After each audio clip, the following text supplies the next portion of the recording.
Pemprov DKI Jakarta telah berkoordinasi dengan pemerintah pusat terkait penanganan pandemi di wilayah Jakarta dan Bodetabek. Wakil Gubernur DKI Jakarta Ahmad Riza mengatakan pemerintah pusat sudah menyanggupi pembangunan fasilitas kesehatan di wilayah Bodetabek. Pembangunan itu diharapkan mengurangi beban rumah sakit di Jakarta yang semakin penuh dengan pasien COVID-19. Pemerintah pusat itu akan membantu mudah-mudahan meningkatkan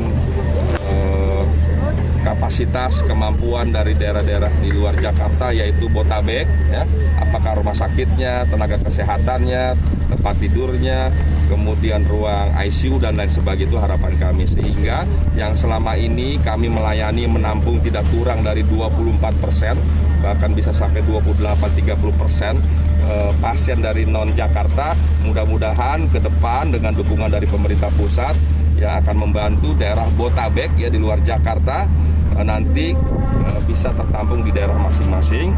Kemudian lagi yang di Jakarta maka okupansinya semakin menurun. Langkah Pemprov DKI meminta pusat mengambil alih penyediaan fasilitas kesehatan di respons anggota Dewan. Anggota DPRD DKI Gilbert Simanjuntak mengatakan penyediaan vaskes tidak mungkin dalam waktu singkat. Menurutnya, persoalan penuhnya rumah sakit di Jakarta harusnya bisa diselesaikan apabila Gubernur DKI mau berkoordinasi dengan Gubernur Banten dan Jawa Barat. Wakil Gubernur mengatakan biar pemerintah pusat membangun vaskes yang baru. Membangun vaskes baru tidak bisa dalam waktu singkat. Karena alasannya kan agar diadakan vaskes. Yang kedua, ini kan hanya sifatnya koordinasi dengan Gubernur Jawa Barat dan Banten. Artinya koordinasinya dengan mereka juga tidak baik. DKI Jakarta sedang berjibaku melawan virus corona. Berdasarkan data corona.go.id, jumlah kasus aktif di DKI Jakarta saat ini sebanyak 23.400 kasus, dengan tingkat kesembuhan 89% dan tingkat kematian 1,6%. Sementara itu, tingkat keterisian rumah sakit mencapai 84%, baik untuk ruang perawatan maupun isolasi. Dengan komposisi 60% merupakan warga Jakarta dan 24% warga non-Jakarta. Tim Liputan Metro TV. Pemirsa, apa sebetulnya maksud pernyataan pemerintah Provinsi DKI Jakarta meminta pemerintah pusat untuk bisa mengambil alih persoalan fasilitas kesehatan di Jabodetabek? Sudah bergabung bersama saya Gubernur DKI Jakarta, Anies Baswedan. Selamat malam, Pak Gubernur. Selamat malam, Mbak Zilvia.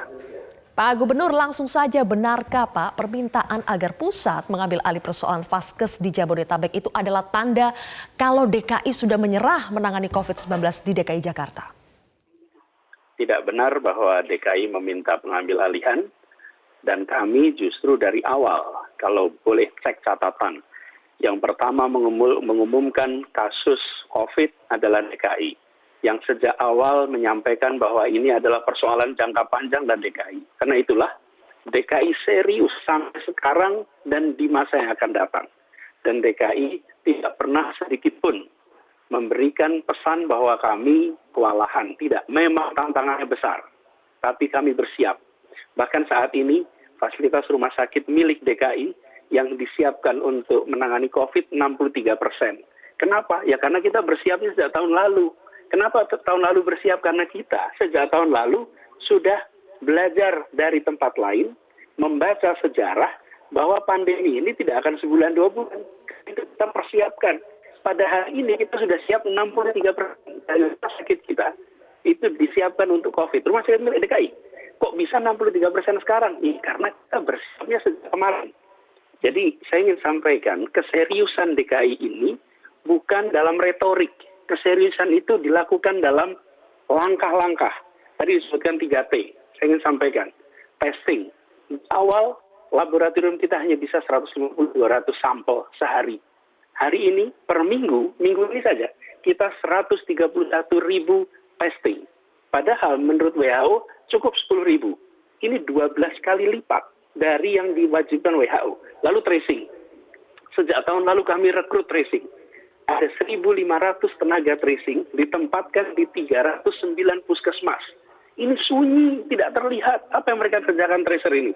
Setiap ada kasus, lalu dicek siapa saja yang punya interaksi. Contohnya saya nih, saya pernah merasakan COVID. Saya tahu kenapa saya COVID, karena saya dites. Kenapa saya dites? Karena waktu itu Pak Wagub terpapar COVID positif, ada beberapa orang terpapar, lalu dilakukan kontak tracing. Lalu saya dites. Ketika saya dites, ternyata saya positif. Setelah saya positif, saya isolasi. Konsekuensinya apa? Di rumah tidak ada yang terpapar. Padahal saya tinggal di rumah. Tapi begitu saya tahu bahwa ada kasus positif pada diri saya langsung isolasi mandiri. Nah ini kita kerjakan terus-menerus sampai sekarang. Jadi DKI Jakarta amat serius, DKI Jakarta terus ambil tanggung jawab, dan DKI Jakarta tidak pernah sedikit pun bergeming di dalam menghadapi tantangan yang besar ini.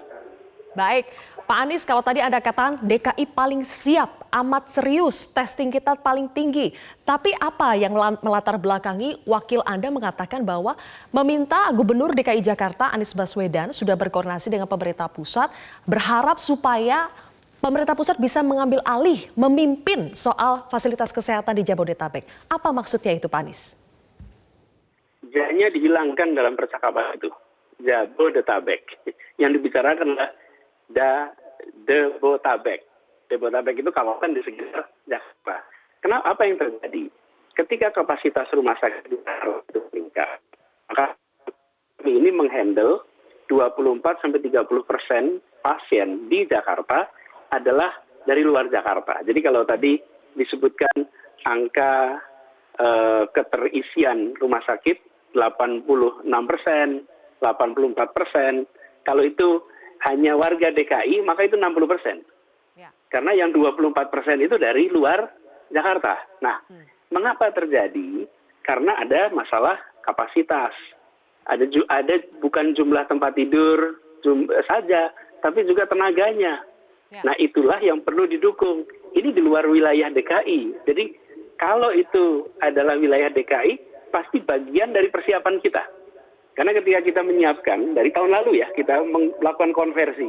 Bayangkan, dari 8 rumah sakit, lalu menjadi 30-an rumah sakit, lalu menjadi 80-an rumah sakit, dan sekarang 101 rumah sakit. Itu tidak bisa mendadak. Dan itu harus dengan pandangan bahwa ini akan panjang. Tapi kalau kita melihat pandemi ini bilangnya begini, oh ini sebentar lagi selesai, sebentar lagi selesai. Efeknya apa? Tidak bersiap-siap untuk panjang. Kami dari awal sudah mengatakan ini genting. Dan saya ingat ketika saya mengatakan genting, banyak yang mengatakan menakut-nakuti. Tidak, ini sekarang sudah setahun kemudian. Dan kita masih berhadapan dengan virus ini. Masih berhadapan dengan pandemi ini. Karena kita tahu ini akan panjang, maka kita siapkan kapasitas. Nah, kami bisa mengerjakan itu di Jakarta. Baik. Tapi masalah ini sudah bukan hanya di Jakarta. Ini adalah masalah seluruh Indonesia.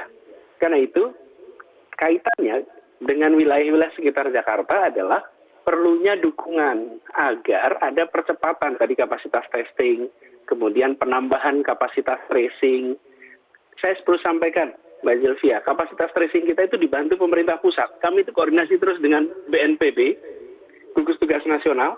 Itu kami membutuhkan tenaga, kami akan merekrut 1.500, dan kami dibantu pembiayaannya oleh BNPB, oleh Gugus Tugas Pusat. Jadi bukan kemudian kok kami sendiri, bukan. Kami punya kebutuhan, diminta dukung pusat. Nah, bila berbagai wilayah itu minta bantuan pusat, karena nggak semuanya bisa dikerjakan oleh kita saja, maka kita akan memiliki kesiapan yang lebih baik bersama.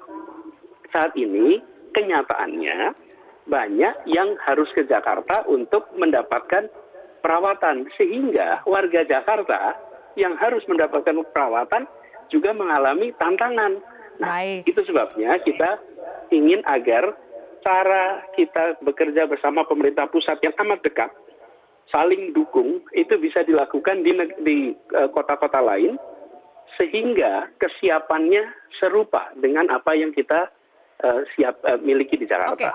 Ada dua hal yang ingin saya tanyakan dari pernyataan Anda tadi, Pak Anies. Yang pertama adalah soal ada pasien COVID dari luar Jakarta yang ada 24% itu sehingga membuat penuh lah ya, berkontribusi dalam membuat penuh kapasitas rumah sakit kita. Jadi yang Anda inginkan itu apa? Apakah kedepannya kalau bisa tidak ada pasien COVID-19 dari luar Jakarta yang dirawat di RS DKI Jakarta? Dan yang kedua, intervensi dari pemerintah pusat yang Anda inginkan untuk menyelesaikan persoalan keterisian rumah sakit di DKI Jakarta seperti apa, Pak Anies? Satu, kita tidak pernah membedakan di dalam pelayanan antara warga Jakarta dan bukan warga Jakarta. Silakan ditanyakan pada para pasien. Semuanya ditangani karena mereka adalah warga negara Indonesia, bangsa kita, dan ini adalah ikhtiar kemanusiaan, dan ini perintah undang-undang. Jadi kami tidak pernah membedakan. Nah, sekarang, kasihan warga yang harus bepergian ke Jakarta untuk melakukan testing, untuk melakukan treatment. Karena untuk testing saja ya, saya perlu sampaikan di sini, ketika warga di daerah lain harus testing, di Jakarta ini, saya ambil datanya nih biar nggak salah, bahwa 26% dari yang melakukan isolasi di Jakarta adalah warga luar Jakarta. Jadi masalahnya bukan kami keberatan saja, bukan. Tapi warga kasihan kalau mereka harus selalu ke Jakarta untuk testing. Bila kapasitas testing itu ada, lalu tracing itu juga ada. Kemudian tempat untuk isolasi, baik isolasi rumah sakit maupun ICU juga cukup, maka bagi warga jauh lebih leluasa. Kalau bagi kita di Jakarta ini, selama masih di dalam batas yang terkendali, bagi kami salah. Karena tenaganya pun tambah. Kami merekrut 1.400 tenaga medis tambahan selama beberapa bulan terakhir ini. Sehingga semua fasilitas kesehatan kita punya tenaga tambahan. Dan itu indikasinya sederhana. Mereka yang berada di rumah sakit tidak terbebani seperti awal-awal krisis. Pada awal krisis itu berat sekali karena jumlah tenaga medisnya dengan jumlah yang pasien harus tangani tidak proporsional. Ya. Lalu kami lakukan rekrutmen lebih dari 1.400. Nah, jadi poinnya bukan kata keberatan, ini justru untuk warga. Biar warga kita di mana saja bisa mengakses fasilitas kesehatan yang dekat dan kita harus dirawat. Kami dirawat, kami menyaksikan. Tiba saya ke rumah sakit, hari yang lalu saya ke rumah menginspeksi kondisi. Itu yang ditemukan apa? Bahkan ditemukan di tempat parkir, di tempat tinggal, ada ruang tunggu. Mereka-mereka yang keluarganya dirawat, mereka datang dari luar kota, jauh-jauh ke Jakarta. Harus menginap di hotel di sini, menemani keluarganya. Bayangkan, bila warga bisa mengakses fasilitas itu di tempat mereka tinggal. Okay. Jadi, sekaligus juga, untuk pesan, jika melihat angka 84% di Jakarta, itu 20-30% itu bukan angka dari DKI. Tapi kan kalau provinsi lain, angkanya hanya warga provinsinya, bukan? Baik. Kalau Jakarta, angka keterisian 84%, sebetulnya kalau hanya DKI, 60%. Kalau 60% masih terukur, gitu. Oke, Pak Anies, kita harus jeda terlebih dahulu sambil memperbaiki komunikasi Anda. Tapi nanti kita akan lanjutkan dengan statement terakhir Anda bahwa Jakarta tidak keberatan. Tapi yang jelas dengan adanya warga dari luar Jakarta ini menambah beban tidak hanya bagi rumah sakit di DKI Jakarta, tapi juga bagi warganya itu sendiri. Lantas apa solusi koordinasi yang bisa dilakukan baik itu pemerintah DKI Jakarta, pemerintah di luar DKI Jakarta, dan pemerintah pusat? Kita akan bahas lebih jauh lagi pemirsa, usai jeda.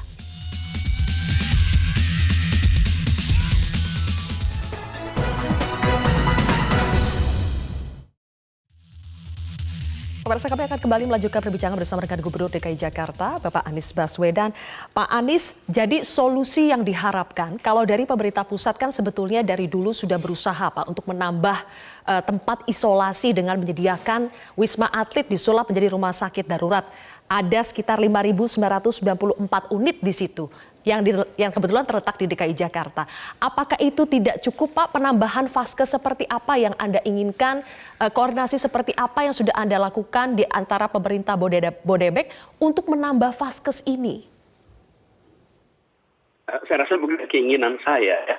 Ini soal bagaimana ada kerja bersama yang intensif. Kami dengan pemerintah sangat intensif. Tadi saya ceritakan. Kami melakukan konversi rumah sakit dari non-COVID menjadi COVID. Lalu tenaganya lakukan rekrutmen. Didukung oleh tenaga dari berbagai daerah yang dikirim. Kami undang bekerja di Jakarta, pendanaan dibantu pemerintah. Nah, kemudian kalau kita lihat di sini, rumah sakit di berbagai wilayah harus juga melakukan konversi agar bukan hanya melayani pasien non-COVID, tapi pasien COVID. Saya beri contoh. Di Jakarta ini ada sekitar 3.900 tempat tidur, itu 63% dipakai untuk COVID. Jadi ketika kami mengubah dari 63%, artinya kami sanggup menampung. Nah, banyak kejadian di daerah tetangga sudah berada di rumah sakit, tapi ketika ditemukan COVID, rumah sakit itu tidak punya tempat untuk pasien COVID.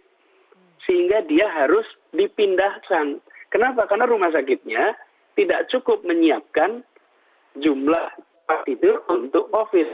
Jadi kalau misalnya di rumah sakit itu ada 200 tempat tidur, tapi yang disiapkan untuk COVID hanya 20, artinya 10%. Nah, di situ letak masalahnya. Jadi bukan rumah sakitnya kurang. Kalau rumah sakit bukan rumah sakit kurang, tapi dari kapasitas yang tersedia, yang digunakan untuk COVID belum memenuhi kebutuhan. Akibatnya ketika dia konfirmasi positif, dari rumah sakit itu pun harus pindah mencari rumah sakit yang bisa menangani COVID.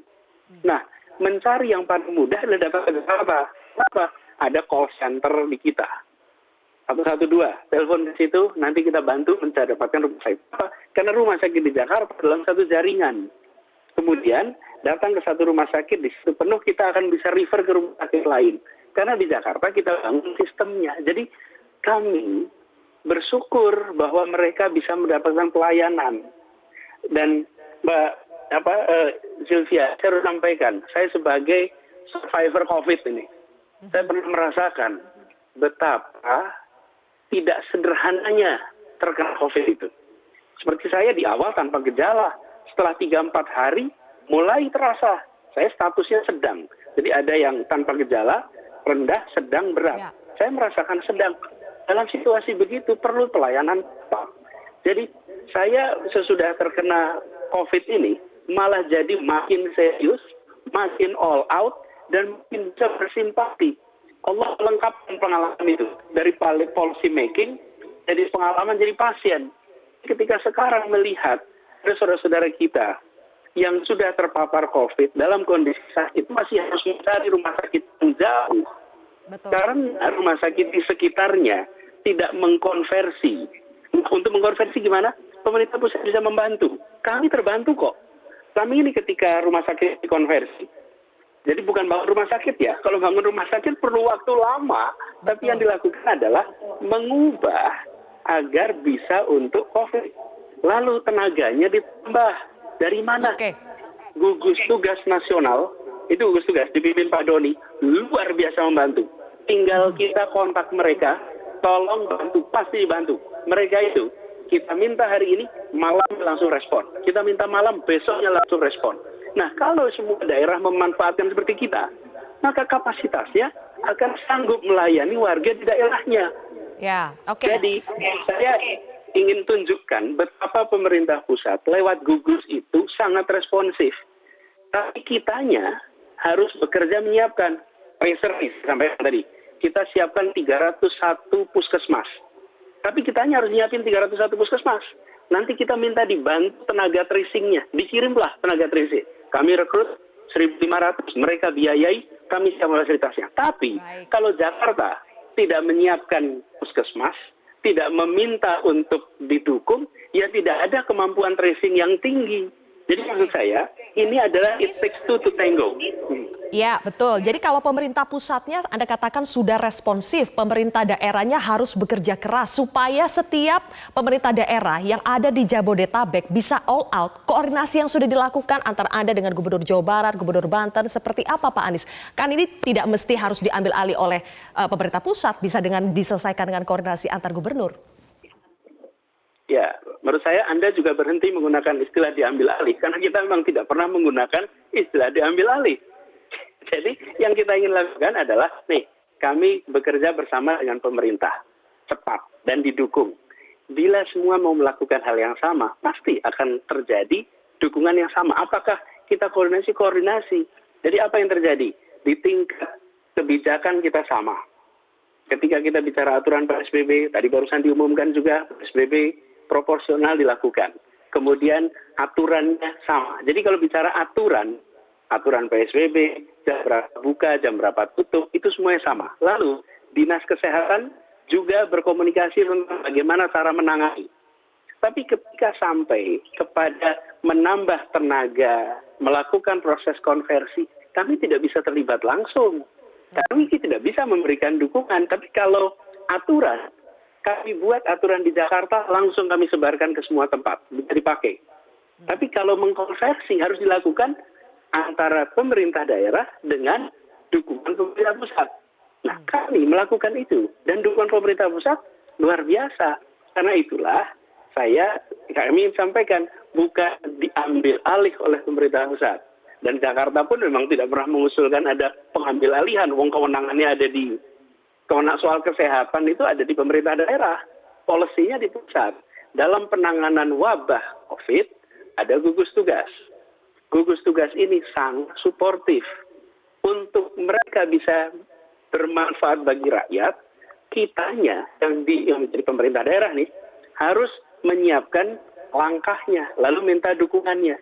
Jadi yang perlu saya sampaikan di sini, ada kewenangan yang DKI bisa kerjakan. Tapi ada kewenangan yang bukan memang kewenangan kita. Kalau di luar wilayah Jakarta, kami tidak bisa. Jadi kita berbagi general policy, kebijakan umumnya, tetapi ketika sampai pada langkah-langkahnya harus tiap daerah menggunakannya masing-masing.